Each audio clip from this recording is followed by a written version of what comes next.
Hey, Steady on here. This is going to be a video showing you how to create a part that's clickable. So we're just going to put a part in the workspace. Into this part we're going to put an object called click detector, and then we're going to put in a local script. You can also do this in a server script.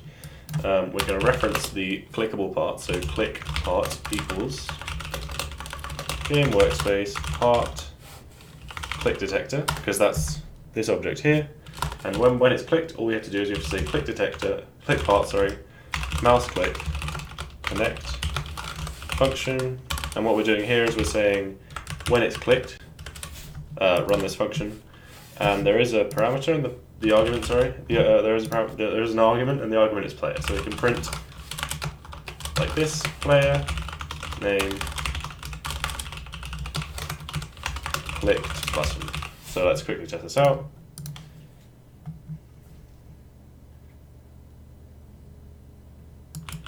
And I'll just move it over a bit closer. You can see it says steady on, click the button. Hopefully this video helped. Thanks for watching. See you in the next video.